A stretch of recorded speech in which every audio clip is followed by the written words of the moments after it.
اللهم صل وسلم وبارك على سيدنا و مولانا محمد وعلى آله وصحبه وبارك وسلم۔ چند ایک چیزیں میں پہلے کلیئر کر دوں، لیکن اہم یہاں پر جو ایک حوالہ جو میں نے دینا چاہتا ہوں وہ یہ ہے کہ میں پہلے بھی اس حوالے سے کافی مرتبہ یہ بات کر چکا ہوں کہ جو علم الاسناد ہے یہ ہر جگہ پر آپ اس کو اپلائی نہیں کر سکتے، نمبر ایک۔ اور دوسرا یہ ہے کہ جو اصطلاحات کو لے کر غلو چلتا ہے نا، کہ ایک اصطلاح کسی امام نے کہیں استعمال کر دی تو بس وہ ایک خاص تعریف ہوگی تو وہ اسی کے اوپر وہ بات پوری اترے گی تو ہم قبول کریں گے۔ تو اس طرح کی جو چیزیں جو ہیں یہ صرف میں کیا کہوں کہ جو اممیچور لوگ ہوتے ہیں علم کے اندر وہی کرتے ہیں، ٹھیک ہے۔ جیسے تواتر کا جو قول ہے، تواتر کس کو کہتے ہیں، اور حاکم نے جو کہا ہے کہ ہم تک یہ متواتر یہ اخبار پہنچی ہیں کہ مولا علی کرم اللہ وجہ الکریم کی جو ولادت مبارکہ ہے یہ خانہ کعبہ میں ہوئی ہے۔ اس کے اوپر کہنا ہے کہ بھائی اس کے اوپر تو ایک سند بھی موجود نہیں ہے۔ سبحان اللہ! یعنی تمہارے ذہن میں یہ ہے کہ تواتر صرف اسی کو کہیں گے جس کی کوئی سند موجود ہوگی؟ ہاں، سب سے پہلے تو اس کا انکار خود امام ماتریدی کرتے ہیں اس بات کا، یہ سند والے مسئلے کے اوپر تواتر کا جو مسئلہ ہے، ٹھیک ہے۔ قابلات اہل سنہ، سیکنڈ والیوم، پیج نمبر 18، البقرہ آیت نمبر 180 اور 182 کی تفسیر چل رہی ہے۔ تو وہاں پر وہ حدیث آتی ہے لا وصیۃ لوارث، اس کی اسانید صحیح ہے حسن ہے کیا ہے وہ الگ بحث ہے۔ تو اس مقام پہ امام کہتے ہیں کہ جس نے یہ کہا کہ یہ خبر واحد ہے، اور اصل یہ ہوتی ہے کہ جو خبر واحد ہوتی ہے، خبر واحد ہوتی ہے، اس سے جو روایت، اس سے آپ جو ناسخ منسوخ نہیں کر سکتے، یعنی قرآن کی کسی آیت کو آپ منسوخ وغیرہ نہیں کر سکتے۔ اس کے اوپر امام اس کا جواب یہ کہتے ہیں کہ انہ من حیث الروایہ، روایت کے اعتبار سے اگرچہ یہ آحاد میں ہو لیکن اپنے عمل کے اعتبار سے یہ متواتر ہے۔ پہلے یہ ڈسٹنکشن دیکھیں ماتریدی نے کیا کریٹ کی ہے، روایت میں بے شک خبر واحد ہو، اپنے عمل میں لیکن متواتر ہے، یعنی امت اس کے اوپر عمل کرتی ہوئی آ رہی ہے اس بات کے اوپر۔ ایک دوسرا کہ وہ کہتے ہیں کہ اس کے اوپر ہمارے نزدیک اصل یہ ہے کہ جو متواتر ہے بالعمل ہوا ارفع خبر یعمل، کہ وہ جو متواتر وہ چیز جو عملاً ہم تک پہنچی ہے، متواتر وہ زیادہ پاورفل، زیادہ بہتر ہوتی ہے اس سے جو ہم تک خبر پہنچے جس کے اوپر عمل کیا جا رہا ہے، خبر پہنچے۔ کہتے ہیں کہ کیونکہ تواتر جو ہوتا ہے نا یہ قرنم بعد قرن، لوگوں کے عمل سے جو ہے نا یہ آگے پہنچ رہا ہوتا ہے، اور کہتے ہیں کہ اتنا ہو جاتا ہے کہ لوگ جو ہے اس بات سے مستغنی ہو جاتے ہیں کہ اس کو روایت کریں، اس کو روایت کرنے کی ضرورت نہیں رہتی، وہ آپ کے عمل میں اتنا واضح ہو جاتا ہے۔ تو اس لیے آپ جو چیزیں تواتر بنا بنا کے کتابوں کے اندر، کتاب متواتر بنا بنا کے عوام کی تکفیریں کر رہے ہوتے ہیں نا، وہ ہے نہیں مندہ وہ نہیں مندہ، وہ بھی کافر وہ بھی کافر، کیونکہ تواتر کا انکار ہو گیا، یہ نہیں متواتر ہوتا۔ متواتر وہی ہوتا ہے کہ جو ایک مفتی صاحب سے لے کر ایک ریڑھی لگانے والے کو بھی پتا ہوتا ہے کہ مسئلہ کیا ہے، اس کو کہتے ہیں متواتر، ٹھیک ہے۔ اس کے لیے کسی مفتی کے پاس جانے کی ضرورت نہیں پڑتی تواتر کے مسائل کو دیکھنے کے لیے، کتنی نمازیں ہیں، قبلہ کدھر ہے، ٹھیک ہے، کس وقت پہ نماز ہوگی، یہ اذان ہے اس کا کیا مطلب ہے، اس اذان کا کیا مطلب ہوتا ہے، ٹھیک ہے۔ اذان آبویسلی نماز کے لیے بلانے کے لیے آپ استعمال کی، کون سے مہینے میں آپ نے روزے رکھنے ہیں، روزے کتنے رکھنے ہیں، اس کا چاند کے ساتھ کیا تعلق ہوتا ہے، حج آپ نے کس ماہ میں کرنا ہے جا کے، کس جگہ پہ کرنا ہے جا کے، کتنے دن گزارنے ہیں عرفات کے اندر، مزدلفہ کے اندر، یہ ساری چیزیں تواتر کے ساتھ ہیں۔ اس کے لیے کسی حدثنا ان فلاں ان فلاں کی ضرورت نہیں ہوتی۔ آپ کا قرآن آپ ایسا پڑھتے ہیں کہ حدثنا عن فلان فلان فلان قال قال رسول اللہ صلی اللہ علیہ وسلم قال اللہ عز وجل الف لام میم ذالک الکتاب لا ریب فیہ وفی روایت اخری، ایسے پڑھتے ہیں آپ؟ ٹھیک، یہ ہے تواتر، اس میں کوئی سند نہیں چاہیے ہوتی۔ تو جو اس تواتر کا منکر ہوتا ہے نا اس کی تکفیر ہوتی ہے، اس کی تکفیر ہوتی ہے۔ ایسے نہیں کہ جو آپ بیٹھ کے یار مجھے اس کی 15 سندیں بڑی ڈھونڈ کے مل گئی ہیں تو میرے خیال سے یہ تواتر ہو گیا اس کے اوپر، اور ماشاءاللہ اس کے اوپر تو تواتر ہو گیا تو فلاں بندہ اس کو ان کا انکاری ہے، یہ تو کافر ہو گیا، انا للہ و انا الیہ راجعون۔ ایسے تھوڑی ہوتا ہے، بات سمجھ آئی؟ تو اس طرح قول نہ کیا کریں، یہ اس طرح غیر محرر قسم کی باتیں۔ تو ایک تو یہ مسئلہ ہو گیا اس طرح۔ اب دیکھیں مثلاً، اب دیکھیں شیخ شہزاد جو ہیں وہ لکھ رہے ہیں مراسیل کے متعلق جو انہوں نے شرائط نقل کی ہیں، مگر ان سے پہلے کی تمام ائمہ مرسل قبول کرتے تھے، جیسا کہ امام ابو داؤد نے اپنے اہل مکہ کے رسالہ کو لکھا ہے، یہاں متاخر امام نے متقدم امام کی مرسل کو رد کیا، یہاں کیا معاملہ ہے واضح کر دیجیے۔ یاد رکھیں کوئی ایک امام ایسا نہیں ہے، مالک، حنفیہ اور ان تمام لوگوں کے سمیت، کہ جو مرسل کو مطلقاً بغیر شرائط کے قبول کرتا ہو۔ کوئی ایک امام ایسا نہیں ہے جو مرسل کو بغیر شرائط کے مطلقاً رد کرتا ہو، علی الاطلاق ایک بھی نہیں ہے۔ یہی وہ غیر محرر باتیں ہیں، یہی وہ غیر محرر باتیں ہیں کہ جس کے اوپر ہم جو ہے نا وہ بتا رہے ہیں کہ ایسے نہیں کریں اصولوں کے اندر۔ امام محمد کے کلام میں، حناف کے جو بڑے امام میں سے امام محمد بن حسن الشیبانی، کتنے مقامات ایسے ہیں ان کے کلام کے اندر جہاں وہ کسی روایت کا انکار اس بنا پر کرتے ہیں کہ یہ مرسل ہے۔ ہاں، تو چیزوں کو محرر کرنا ہے۔ اصول پڑھنے کا اصل مقصد یہی ہے، اصول کو ڈیپتھ میں جاننے کا اصل مقصد یہ ہے کہ ہم یہ صرف یہ نہیں کہ فلاں نے کہہ دیا، فلاں نے کہہ دیا، کوئی اصول نہیں ہوتا کہ اس نے کہا یہ ہے، اس نے کہا وہ نہ۔ ہم دیکھیں گے کہ کیا وہ جو عقلی بنیادیں ہیں اس پر وہ اصول پورا اترتا ہے کہ نہیں اترتا۔ پھر تاریخی طور پہ جب اس کا اطلاق کیا جائے گا یا اس علم پہ جب اس کا اطلاق کیا جائے گا، وہاں پر اس کا کیا رزلٹ ہمارے سامنے آتا ہے۔ اور ان سب سے بڑھ کر یہ کہ اس علم کے جو فاؤنڈرز تھے وہ کیا کر رہے تھے، وہ کیسے اپلائی کر رہے تھے چیزوں میں۔ یہاں سے آپ نے علم کو جو ہے نا وہ اخذ کرنا ہے۔ ہمارے ہاں نقصان یہ ہوتا ہے کہ اب اصول حدیث کی ڈسکشن آپ کی شروع ہوتی ہے تو وہ آپ کی ابن صلاح سے شروع ہوتی ہے۔ اس سے پہلے کیا ہو رہا تھا؟ ٹھیک ہے، جب ساری اوپینین چل رہی ہے، ابن حجر نے یہ کہا، ابن صلاح نے یہ کہا، ابن ملقن نے اس پہ یہ کہا، فلاں نے یہ کہا، فلاں، ہاں، جو متقدمین ہیں وہ کدھر گئے؟ ان کا کلام کدھر گیا؟ ٹھیک ہے، انہوں نے اصول حدیث کے اوپر کوئی مستقل کتابیں نہیں لکھی، اس کا مطلب یہ نہیں ہے انہوں نے اصولوں پہ کلام نہیں کیا۔ ٹھیک ہے، ایسے نہیں ہوتا۔ اب مثلا اب مسئلہ تدلیس کو دیکھ لیں۔ تدلیس کا مسئلہ یہ بنا کے ہم بیٹھے ہوئے ہیں جی مدلس کی ان والی روایت رد ہوتی ہے۔ کسی متقدم کا یہ عمل نہیں تھا، مدلس کی ان والی روایت رد ہوتی ہے، کوئی بھی نہیں تھا ایسا۔ نہیں، صرف وہ شخص کہ جس کی تدلیس غالب ہو جائے اس کی مرویات میں، اس کی روایتوں پہ شرط یہ ہوتی ہے کہ جب تک صراحت سے کلام نہ کرے، تب تحدیث کی صراحت نہ کرے، تب تک روایت قبول نہیں کریں گے۔ اس کے علاوہ جن کی مرویات میں جو ہے نا وہ پتہ چل رہا تھا کہ تدلیس کرتے تھے لیکن غالب مرویات میں تدلیس نہیں تھی، ان کا معاملہ جدا ہوتا ہے، ان کی مرویات قبول کی جاتی ہیں چاہے وہ ان کے ساتھ آ رہی ہوں، یہاں تک کہ کسی مقام پر تدلیس ثابت ہو جائے کہ جب تدلیس ہوئی تھی۔ آپ کو اس کے تحت کو آمش آتے ہیں، اس کے تحت سفیان ثوری کی مرویات اس کے تحت آتی ہیں۔ آپ نے ہر روایت سفیان ثوری کی ان والی اٹھا کے پھینک دی، ہر روایت آمش کی اٹھا کے ان والی پھینک دیا، عجیب ظلم کیا۔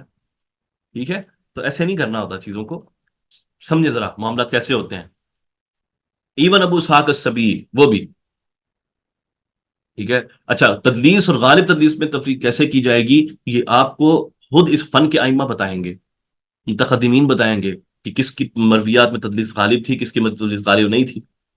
بعض عصمت میں ایسا ہوتا ہے کہ کسی نے ایک یا دو روایتوں میں تدلیس کی ہوتی ہے، وہ روایتیں الگ کر دی جاتی ہیں، اس روایتوں میں تدلیس ہوئی ہے، یا کسی بتا دیا جاتا ہے کہ فلاں فلاں فلاں شیخ سے اس نے کبھی تدلیس نہیں کی۔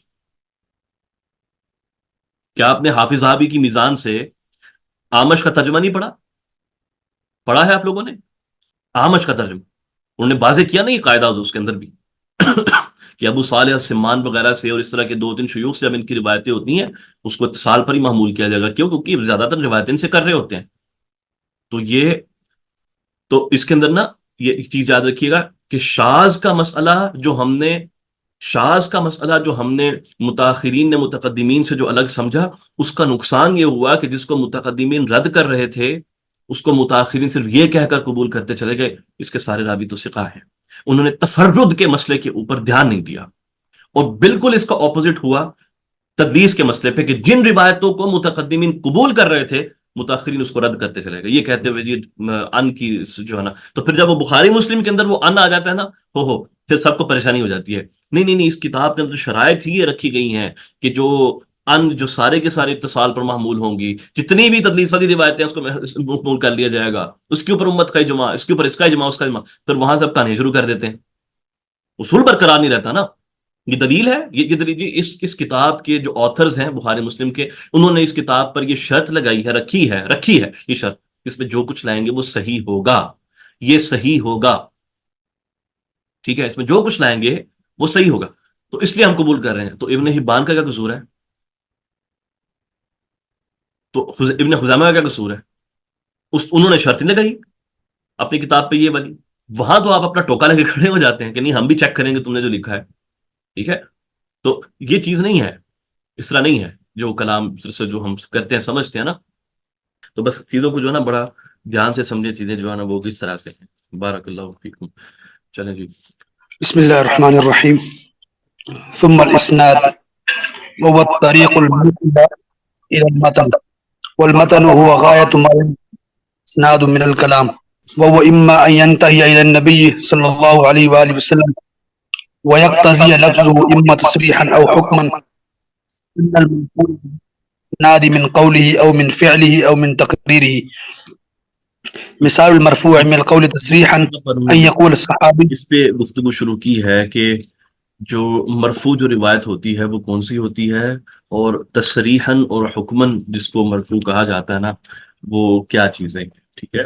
اس کے اوپر تو یاد رکھیے گا کہ اصل جو تعریف ہے وہ اگر جامع تعریف کی جائے مرفوع کی، تو مرفوع کہتے ہیں کہ ہر وہ روایت، ٹھیک ہے، وَهُوَ مَا أُضِيفُ إِلَى النَّبِيِّ صلی اللہ علیہ وآلہ وسلم من قول او فعل او تقریر او صفت او سیرت.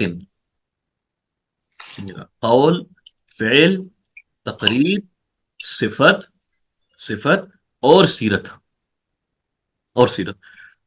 تو یہ 5 چیزیں جو ہے اس کے اندر شامل ہیں. یہ 5 چیزیں اس کے اندر شامل ہیں. ٹھیک ہے.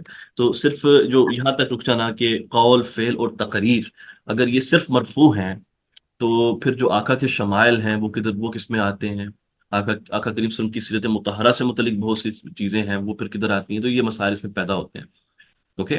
آگے انشاءاللہ میں کچھ امام بزار کے کلام سے میں انشاءاللہ کچھ مزید آپ کو واضح کروں گا. اچھا، صفت اور سیرت میں کیا فرق ہے، جو خلق اور خلق میں فرق ہے. اب اس کے اندر امام جو ہے نا 2 چیزیں اس کو بیان کی، ایک حکمن اور ایک تصریحاً. پہلے وہ تصریحاً جو ہوتی ہیں اس کی ایگزامپلز آپ کے سامنے وہ رکھیں گے کہ کون کون سی روایتیں جو ہیں وہ ہو جاتی ہیں. وہ پڑھ لیتے ہیں، پھر آگے میں اس میں سے کچھ اور چیزیں جو ہے نا میں ایڈ کرتا ہوں. جی بسم اللہ. مثال المرفوع من القول تصريحا أن يقول الصحابي سمعت رسول الله صلى الله عليه وآله وسلم يقول كذا، أو حدثنا رسول الله صلى الله عليه وآله وسلم بكذا، أو يقول هو أو غيره قال رسول الله صلى الله عليه وآله وسلم كذا، أو عن رسول الله صلى الله عليه وآله وسلم أنه قال كذا ونحو ذلك. ومثال المرفوع من الفعل تصريحا أن يقول الصحابي رأيت رسول الله صلى الله عليه وآله وسلم فعل كذا، أو يقول هو أو غيره كان رسول الله صلى الله عليه وسلم يفعل كذا. ومثال المرفوع من التقرير تصريحا أن يقول الصحابي فعلت بحضرة النبي صلى الله عليه وآله وسلم كذا، أو يقول هو أو غيره فعل فلان بحضرة النبي صلى الله عليه وسلم كذا ولا يذكر انكاره لذلك. بس رکیے. ومثال المرفوع. اب آگے جو ہے نا وہ مرفوع حکمی کی طرف جانے سے پہلے یہ جو تقریر ہے نا، تقریری، اس کے اندر کچھ ایسی چیزیں بھی آ جاتی ہیں کہ اگرچہ صحابی یہ نہ بولے کہ ہم یہ کر رہے تھے جبکہ مصطفیٰ صلی اللہ علیہ وسلم موجود تھے، اگرچہ وہ یہ نہ بولے، لیکن اگر آپ کو اس کے سیاق سے آئیڈیا ہو جاتا ہے نا کہ یہ معاملہ آقا کریم صلی اللہ علیہ وسلم کے سامنے پیش آیا ہے، تو وہ بھی مرفوع کے حکم میں معاملہ چلا جاتا ہے. اب اس کی خاص ایگزامپلز میں یہاں پر دیتا ہوں. اس باب میں بائی دا وے جو کتاب ہے نا مسند بزار جو ہے نا خزانہ ہے معرفت کا، کیونکہ وہ المسند المعلل ہے، اور امام ایسے اور اصطلاحات بھی استعمال کرتے ہیں اور کچھ بڑے خاص ایسے نکات چھوڑ جاتے ہیں جو اس مسند کے سوا کہیں نہیں ملتے. اور ایسی چیزیں ہیں کہ جہاں سے متاخرین جو اصول پر لکھنے والے ہیں انہوں نے اس کا استخراج بھی نہیں کیا وہاں سے، ان مسائل کا، اس کتاب سے. چند ایک چیزیں آپ کے سامنے میں پیش کر رہا ہوں. سب سے پہلے ایک حدیث ہے سیدنا عبد الرحمن بن عوف رضی اللہ تعالیٰ عنہ سے یہ مروی روایت آتی ہے. آپ کا واقعہ، آپ کے سامنے کھانا پیش کیا گیا، ٹھیک ہے، اس وقت آپ جو ہے نا وہ روزے کی حالت میں تھے. تو آپ نے اس وقت اپنے دوستوں کو یاد کرنا شروع کر دیا. کس کو؟ مصعب بن عمیر کو پہلے یاد کیا، پھر حضرت حمزہ کو یاد کیا کہ مصعب بن عمیر کہتے ہیں وَهُوَ خَيْرٌ مِّنِّي، ان کا حال یاد کیا کہ ان کو جو ہے نا ایک چادر کے اندر ایک کفن دیا گیا تھا احد کے روز. ٹھیک ہے. کہ اور پھر چادر کا جو واقعہ سب آپ جانتے ہی ہیں کہ جب ان کے سر کے اوپر کی جاتی تو ان کی جو قدم شریف تھے وہ جو ہے نا وہاں سے اتر جاتی تھی and the other way around. اس کا ذکر کیا انہوں نے. اور اس کے بعد پھر انہوں نے فرمایا کہ حمزہ بھی قتل ہو گئے، حمزہ وہ بھی شہید ہوئے، اور وہ خیر منی، اور وہ مجھ سے بہتر تھے. اور پھر فرماتے ہیں کہ اس کے بعد ہمارے لیے دنیا بڑی اوپن ہو گئی، یعنی بڑی بسیط ہو گئی. اور اس پر طویل کلام کرتے ہیں، اور پھر وہ رونا شروع کر دیتے ہیں، اس پوری کیفیت میں آ جاتے ہیں عبد الرحمن بن عوف رضی اللہ تعالیٰ عنہ. اور اتنا ان کے پر وہ کیفیت آتی ہے کہ پھر وہ کھانا نہیں کھاتے. فائن. یہ بخاری وغیرہ کے اندر بھی روایت موجود ہے. امام بزار جب اس واقعہ کو نقل کرتے ہیں نا تو اپنے مسند میں وہ کہتے ہیں کہ وَهَذَا الْحَدِيثُ ندخل فی المسند، اس روایت کو ہم مسند میں شامل کرتے ہیں، ہم نے مسند میں شامل کیا ہے. وجہ کیا کر رہے ہیں؟ کہتے ہیں کہ کیونکہ اس کے اندر حضرت حمزہ، لأنه حكي عن حمزہ وعن مصعب وأصيب، ٹھیک ہے نا، یوم احد، اور احد کے واقعات کا اس میں ذکر ہوا ہے، احد کے واقعات کا ذکر ہوا ہے، اور اس کے شہداء کا ذکر ہوا ہے اس کے اندر. تو اس لیے اس کو میں مسند میں لکھ رہا ہوں. یعنی کیونکہ یہ واقعہ آقا کریم صلی اللہ علیہ وآلہ وسلم کی حیات طیبہ میں پیش آیا ہے، آپ کے موجود ہوتے ہوئے پیش آیا ہے، تو لہٰذا یہ مرفوع کے حکم میں چلا جاتا ہے. بات سمجھ آ رہی ہے؟ ایک اس کے بعد ایک اور روایت کے اوپر، وہ بھی عبد الرحمن بن عوف رضی اللہ عنہ سے ہی آتی ہے، اور اس کے اندر بھی وہ ایک واقعہ ہی بیان کرتے ہیں. اس میں حضرت حمزہ رضی اللہ تعالیٰ عنہ کا ذکر آتا ہے. حمزہ کا، جس میں امیہ بن خلف جو ہے نا وہ پوچھتا ہے عبداللہ تو مجھے یہ فلاں فلاں کے بارے میں بتائیے، بندہ کون ہے؟ انہوں نے کہا کہ یہ آقا کریم صلی اللہ علیہ وسلم کے چچا جان ہیں. ٹھیک ہے، ذالک عم رسول اللہ صلی اللہ علیہ وآلہ وسلم، ذالک حمزہ ابن عبد المطلب، اس طرح بولتے ہیں. تو وہ کہتے ہیں کہ یہ وہ ہے جو ہمارے پہ، جو ہمارے ساتھ جس نے وہ حرکتیں کی ہیں، یہ وہ آدمی ہے کہ جس کی یعنی قوت وغیرہ، صرف انہوں نے اشارہ کیا. اس کے بعد امام بزار یہ روایت مینشن کر کے عبد الرحمن بن عوف کی ڈسکشن حضرت حمزہ سے متعلق جو امیہ بن خلف سے ہوئی ہے مینشن کر کے کہتے ہیں کہ اس کو مسند میں لکھا جائے گا. مسند میں کیوں؟ کیونکہ یہ حضرت حمزہ رضی اللہ تعالیٰ عنہ اور ان کے قتال اور یوم بدر کا واقعہ اس کے اندر نقل ہوا ہے. یوم بدر کا یعنی بتانے کا مقصد یہ ہے کہ یہ آقا کریم صلی اللہ علیہ وسلم کے سامنے واقعہ پیش آیا ہے، لہذا اس کو وہاں پر شامل کیا جائے گا. اسی طرح عبداللہ بن مسعود رضی اللہ عنہ کی ایک روایت کہ آپ محراب میں نماز پڑھنے کو ناپسند کرتے تھے. ٹھیک ہے، آپ نے فرمایا انما کانت الکنائس، اتنا بڑا کانت الکنائس، پہلے وہ کنائس ہوتے تھے. فلا تشبہوا باہل الکتاب، یہ عبداللہ بن مسعود کا قول ہے. ٹھیک ہے، اس کے اوپر بزار لکھ کر کہتے ہیں کہ اس کو ہم مسند میں شامل کریں گے کیونکہ انہوں نے یہ جملہ بولا ہے کانت الکنائس کے پہلے معاملے دوسری طرح سے، محراب نہیں ہوتا تھا، دوسرا معاملہ ہوتا تھا. ٹھیک ہے، تو بیسیکلی کہ اس میں یہ ہے، بازار یہ بتانا چاہ رہے ہیں کہ اس کلام کا، ابن مسعود کے کلام کا مقصد یہ ہے آقا کریم صلی اللہ علیہ وسلم کی مسجد میں محراب نہیں ہوتے تھے، اور آقا کریم صلی اللہ علیہ وسلم نے جو نا وہ محراب کی طرف، یعنی محراب میں نماز اس طرح سے ادا نہیں فرمائی، تو وہ یہ جملہ بول کے اس کو مرفوع کر رہے ہیں. ٹھیک ہے، تو یاد رکھیے کہ اس طرح کے جو واقعات جو ہوتے ہیں یہ بھی سبحان اللہ مرفوع کے حکم میں چلے جاتے ہیں. اور اس کو آپ یہ نہیں کہیں گے کہ یہ حکمی طور پر جو ہے نا وہ مرفوع ہے، وہ آگے ہے، وہ آگے قسم آ رہی ہے، اس کے اوپر ہم کلام کرتے ہیں. اوکے، یہ بڑا خاص ایک چیز تھی امام کی مسند بزار سے، اور اس مسئلے کے حوالے سے کیا کیا چیز مرفوع میں شامل ہوتا ہے. جی بسم اللہ شیخ صابر.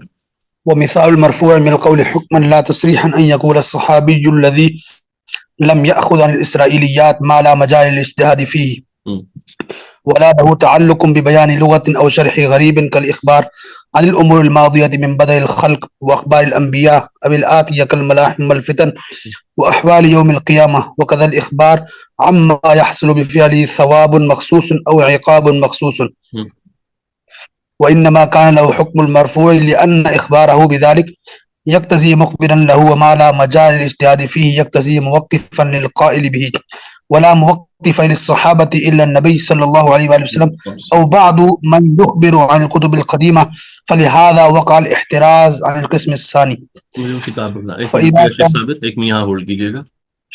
اب اس مقام کے اوپر جو گفتگو انہوں نے شروع کی ہے حافظ ابن حجر عسقلانی رحمۃ اللہ علیہ نے، یہ ہے کہ جو مرفوع حکمن جس کو مرفوع کہتے ہیں، لیکن ایک چیز یاد رکھیے گا کہ مرفوع کو نا ہم دو طرح سے لے آتے ہیں، ایک حکمن مرفوع ہے اور ایک کنایتن مرفوع ہے. تو مرفوع ہم دو کہنے کی بجائے کہ ایک جو ہے نا وہ ایک صراحتن ہوتی ہیں اور ایک حکمن ہوتی ہیں، تین قسمیں بنا لیں.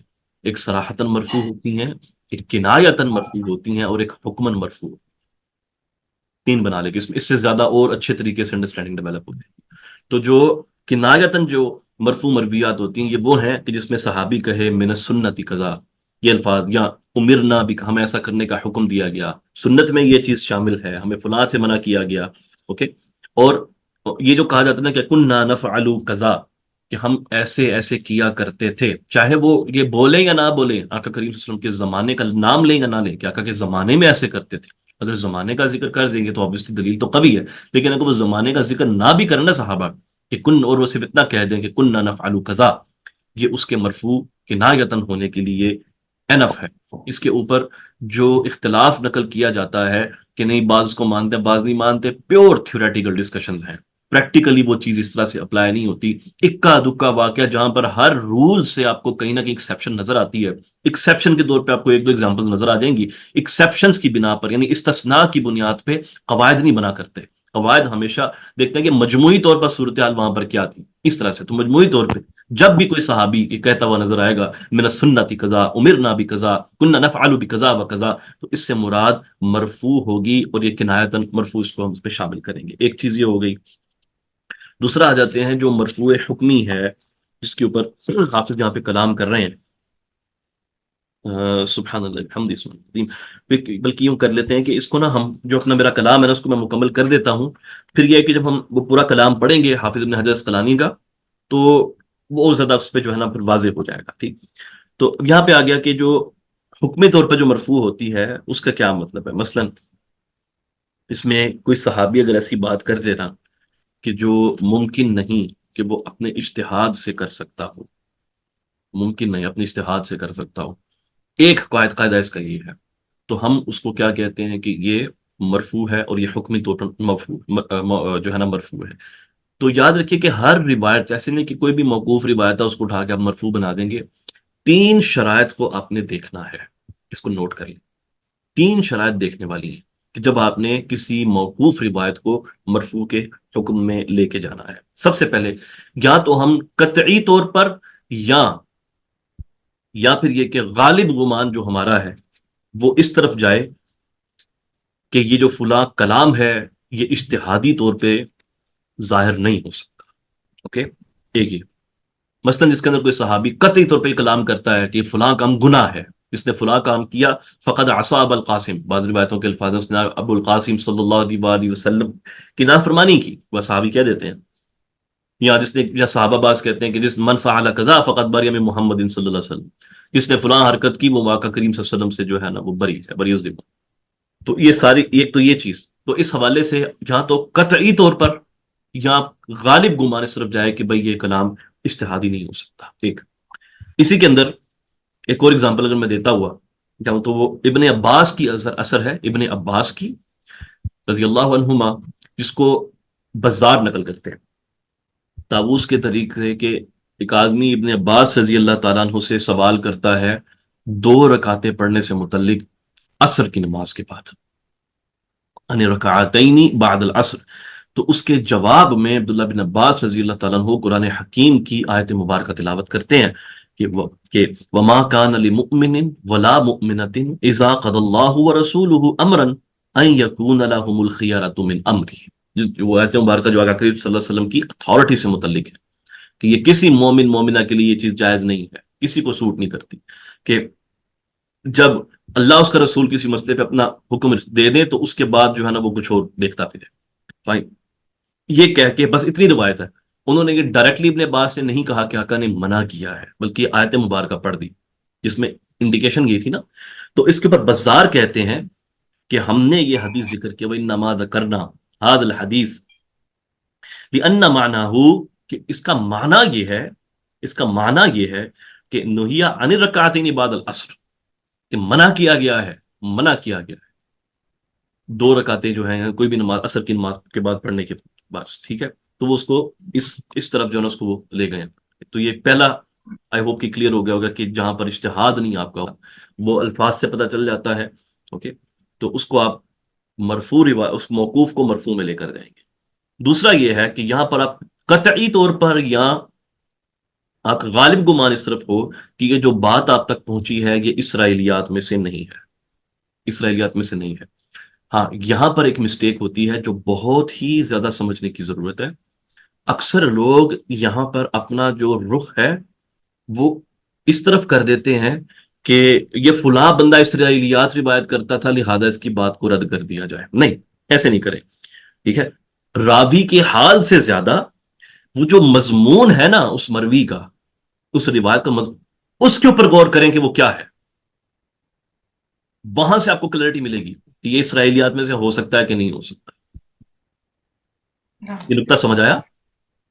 بجائے سے کہ یہ کہنا کہ ابو ہریرہ رضی اللہ تعالیٰ کے اوپر آپ وہ اس طرح کا کلام کریں، ابن عباس پہ کلام کریں، یا بعض اور صحابہ تھے جو اس کے اوپر کلام کریں، وہ کرنے کی ضرورت نہیں ہے۔ اوکے، اصل یہ دیکھیں کہ جو مضمون ہے وہ کس طرح کا بیان ہوا ہے اس کے اندر، یہ ہو گیا۔ اور پھر یہ ہے کہ وہ جو روایت یا وہ جو صحابی کا جو قول ہے وہ تفسیر لغوی کے اندر وہ فال نہ کرتا ہو، کیونکہ obviously وہ ضروری نہیں تھا کہ جو لغوی تفسیر ہے قرآن کی آیات کی وہ ضروری نہیں کہ وہ مرفوع ہی کر رہے ہیں obviously، ٹھیک ہے؟ تو یہ تین چیزیں آپ اپنے سامنے رکھیں تو پھر یہ کلیئر رہے گا کہ کس روایت کو، کس موقوف روایت کو مرفوع میں شامل کرنا ہے، کس کو شامل نہیں کرنا۔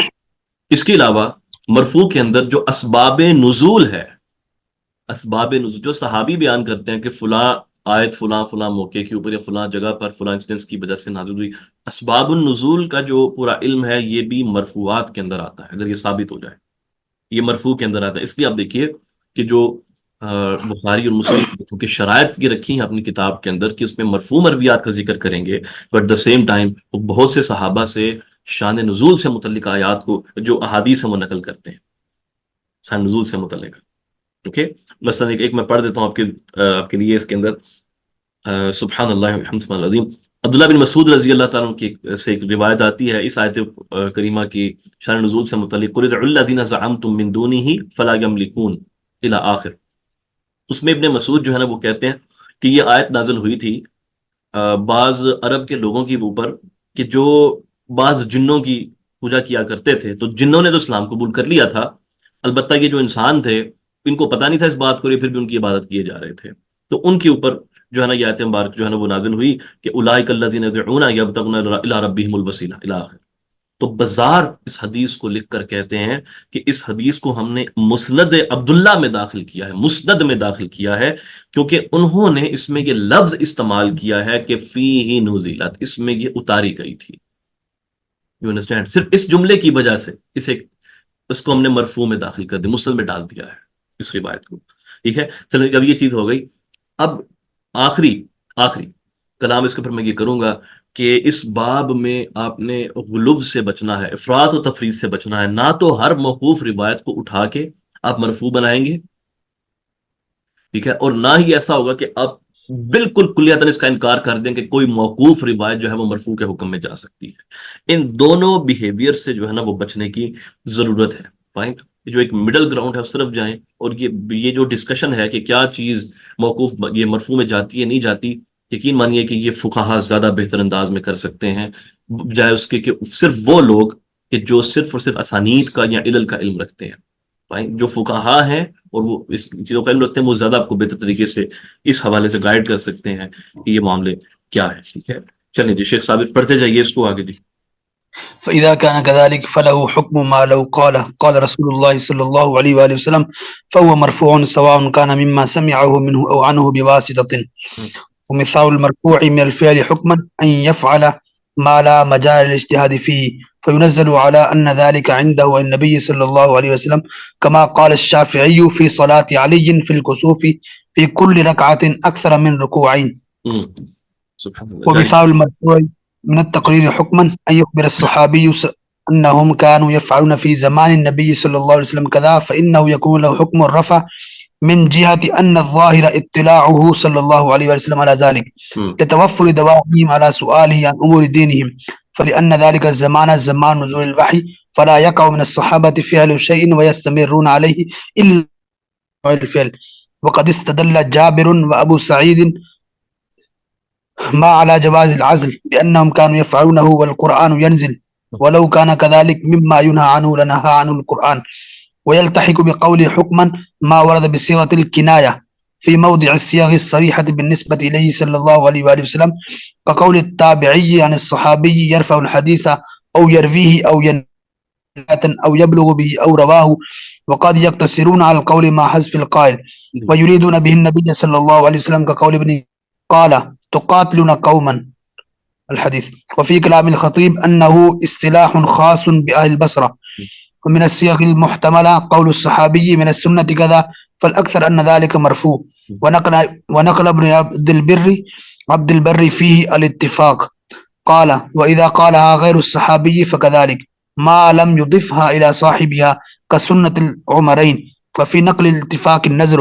فعن الشافعي في أصل المسألة قولان، وذهب إلى أنه غير مرفوع أبو بكر السيرفي من الشافعية، وأبو بكر الرازي من الحنفية، وابن حزم من أهل الظاهر، واحتجوا بأن السنة تتردد بين النبي صلی اللہ علیہ وسلم وبین غیرہ. اور ہم بدواضح کر دیا کہ یہ اوپینین درست نہیں ہے. اچھا، جب صحابی کہہ دیں میں نے سنت قضا تو اس کو سنت میں شامل کریں گے، ایسا نہیں، اور کسی اور کی سنت نہیں تھی وہاں پہ. جی بسم اللہ.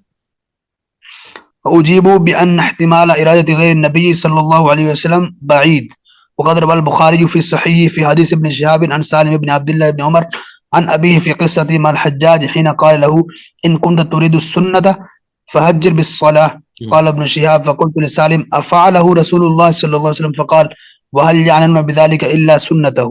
سبحان اللہ. فنقل سالم وهو أحد الفقهاء السبعة من أهل المدينة وأحد الحفاظ من التابعين عن الصحابة أنهم إذا أطلقوا السنة لا يريدون بذلك إلا سنة النبي صلى الله عليه وسلم.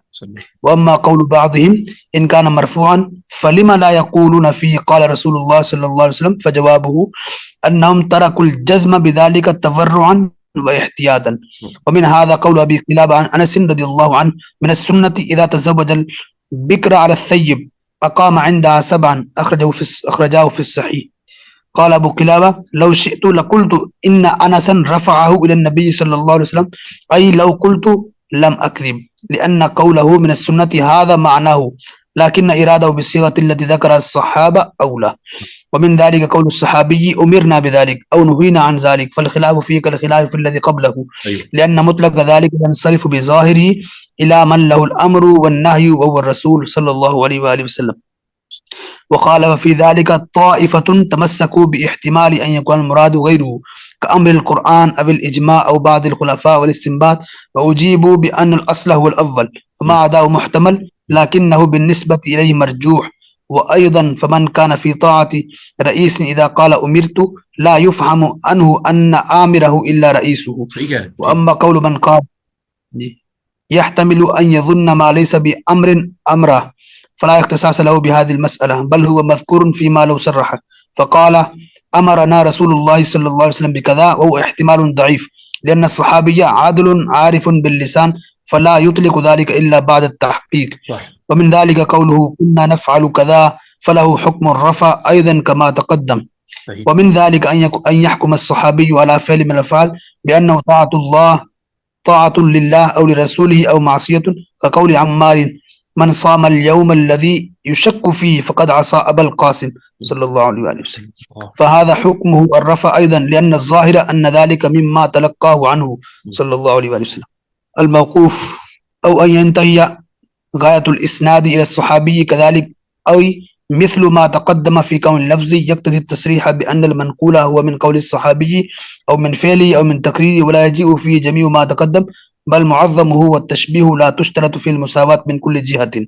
اچھا، اب یہاں پر سے اوپر صحابی کے اوپر بات کرنے سے پہلے جو ہے نا، یہاں پر ایک چیز استناد سے متعلقہ ہم یہ واضح کر دیتے ہیں کہ اس حوالے سے جیسے لاسٹ ڈسکشن یہ ہو گئی تھی کہ موقوف کے اوپر اس طرح کے قواعد اپلائی نہیں ہوتے جس طرح کے قواعد جو ہے وہ مرفوع مرویات کے اوپر سخت اپلائی ہوتے ہیں. اور یہ خود آئمہ جو متقدمین ہیں وہ خود اپنے کرائٹیریا کو تھوڑا لائٹ کر لیتے تھے جب موقوف روایات کی بات آتی تھی. اس کی اگزامپل بھی میں نے دے دی تھی سیدنا عمر رضی اللہ تعالیٰ کے فتاویٰ سے متعلق، جو ابو زرع وغیرہ، امام احمد بن حنبل وغیرہ کا جو فتویٰ جس طرح سے آتا ہے وہ بڑا کلیئر ہے اس مسئلے پہ. ہاں، لیکن یہ چیز سمجھنی ہے کہ جب کوئی ایسی بات ہو کہ جو مرفوع کے حکم میں چلی جائے، حکمن مرفوع ہو جائے، کنایتاً مرفوع ہو جائے، تو وہاں پر مرفوع کے ہی قواعد اپلائی ہوں گے، وہاں پر ہم اپنے پرنسپلز کو لائٹ نہیں کر سکتے. ٹھیک ہے، بس یہ چیز کلیئر ہے. آقا کریم صلی اللہ علیہ وسلم کی طرف جو بات منسوب ہو گئی اب اس کو لائٹ نہیں لیا جائے گا. یہ چیز. پھر یہاں پر ایک چیز مسنگ ہے، وہ یہ ہے کہ جو بات کی ڈسکشنز میں آتی ہے اور وہ ہے حدیث قدسی.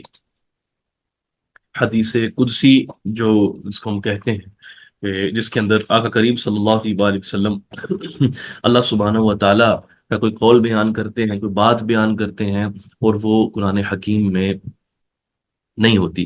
اس کے لیے حدیث قدسی کا لفظ بھی استعمال کیا جاتا ہے، اور الحدیث الالہی کا لفظ بھی استعمال کیا جاتا ہے، الحدیث الالہی۔ یہ دونوں لفظ جو ہے نا وہ معمول بھی ہی ہے۔ اور یہ جو حدیث قدسی ہوتی ہے یہ اصلاً حدیث مرفوع کے تحت ہی آتی ہے اصلاً۔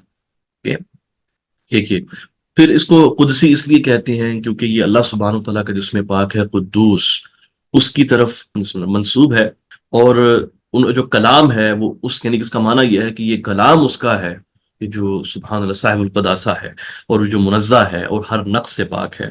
تو اس لیے اس کو لفظ جو ہے نا وہ حدیث قدسی کا استعمال کیا جاتا ہے۔ فائن۔